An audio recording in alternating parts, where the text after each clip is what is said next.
वामदेव जी का पूर्व जन्म में किए हुए अशून्य शयन व्रत को राजा के वर्तमान सुख का कारण बताना।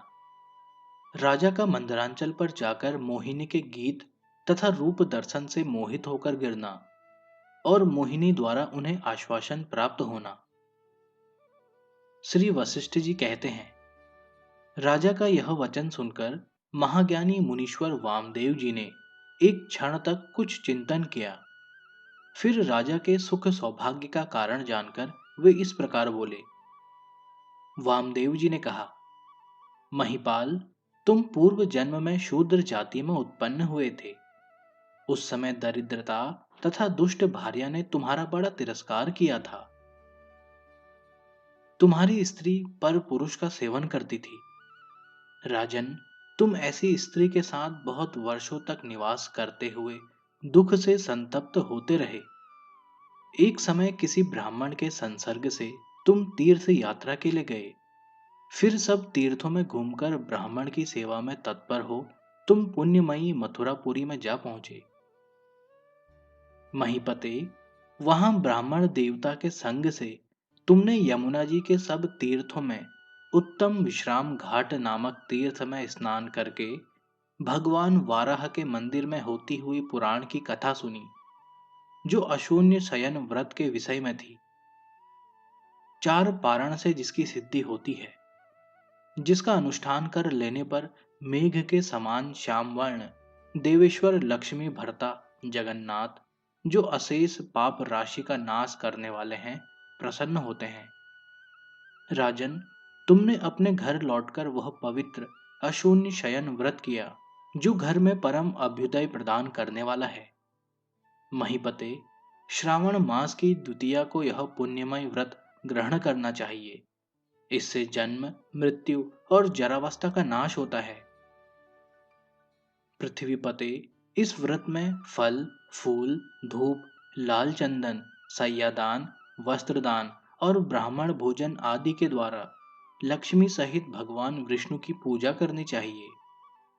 राजन, तुमने यह सब दुस्तर कर्म भी पूरा किया। महीपते, तुमने जो पहले पुण्य के फलस्वरूप सुख विस्तार पूर्वक बताए हैं, वे इसी व्रत से प्राप्त हुए हैं। सुनो, जिसके ऊपर भगवान जगन्नाथ प्रसन्न न हो, उसके यहाँ वे सुख निश्चय ही नहीं हो सकते। राजेंद्र, इस जन्म में भी तुम एकादशी संयुक्त द्वादशी व्रत के द्वारा श्री हरि की पूजा करते हो। राजन, इससे तुम्हें निश्चित रूप से भगवान विष्णु का सायुज्य प्राप्त होगा। राजा बोले, द्विज श्रेष्ठ, आपकी आज्ञा हो तो मैं मंदरांचल पर जाने को उत्सुक हूं। राज्य शासन का गुरुतर भार अपने पुत्र के ऊपर छोड़कर मैं हल्का हो गया हूं। अब मेरे कर्तव्य का पालन मेरा पुत्र करेगा। राजा की बात सुनकर वामदेव जी इस प्रकार बोले, नृपश्रेष्ठ, पुत्र का यह सबसे महान कर्तव्य है कि वह सदा प्रेम पूर्वक पिता को क्लेश से मुक्त करता रहे। जो मन, वाणी और शरीर की शक्ति से सदा पिता की आज्ञा का पालन करता है, उसे प्रतिदिन गंगा स्नान का फल मिलता है। जो पिता की आज्ञा का उल्लंघन करके गंगा स्नान करने के लिए जाता है, उस पुत्र की शुद्धि नहीं होती। यह वैदिक श्रुति का कथन है। भूपाल, तुम इच्छा अनुसार यात्रा करो। तुमने अपना सब कर्तव्य पूरा कर लिया। मुनि के ऐसा कहने पर श्रीमान राजा रुक्मांगद घोड़े पर चढ़कर शीघ्र गति से चले, मानो साक्षात वायुदेव जा रहे हों। मार्ग में अनेकानेक पर्वत, वन, नदी, सरोवर तथा उपवन आदि संपूर्ण आश्चर्यमय हृदयों को देखते हुए वे राजाधिराज रुक्मांगद थोड़े ही समय में श्वेतगिरि, गंधमादन और महामेरु को लांघकर उत्तर कुरुवर्ष को देखते हुए मंदरांचल पर्वत पर जा पहुंचे, जो सब ओर से सुवर्ण से आच्छादित था। वहां बहुत से निर्झर झर रहे थे। अनेकानेक कंदराएं उस पर्वत की शोभा बढ़ा रही थी। सहस्त्रों नदियों से पूर्ण मंदरांचल गंगा जी के शुभ जल से भी प्राच्छालित हो रहा था। यह सब देखते हुए राजा रुक्मांगद उस महापर्वत के समीप जा पहुंचे। तत्पश्चात उन्होंने समस्त मृग आदि पशुओं और पक्षियों के समुदाय को एक संगीत की ध्वनि से खींचकर शीघ्रता पूर्वक एक ओर जाते देखा। वह ध्वनि मोहिनी के मुख से निकले हुए संगीत की थी। उनको जाते देख राजा रुक्मांगद स्वयं भी उन्हीं के साथ शीघ्रता पूर्वक चल दिए।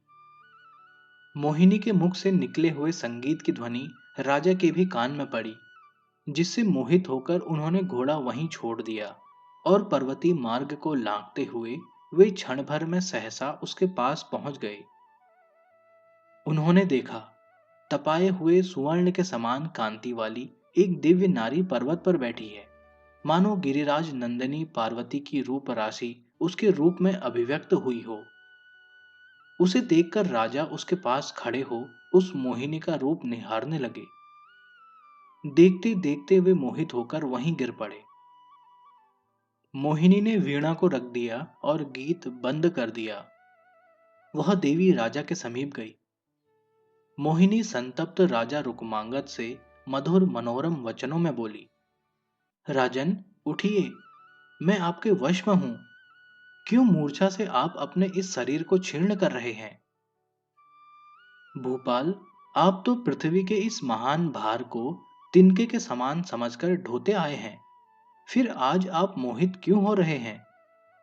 दृढ़ता पूर्वक अपने को संभालिए। आप धीर हैं, वीर हैं। आपकी चेष्टाएं उदारता पूर्ण हैं। राज राजेश्वर, यदि मेरे साथ अत्यंत मनोरम एवं मनो अनुकूल क्रीड़ा करने की आपके मन में इच्छा हो, तो मुझे धर्मयुक्त दान देकर अपनी दासी की भांति मेरा उपभोग कीजिए।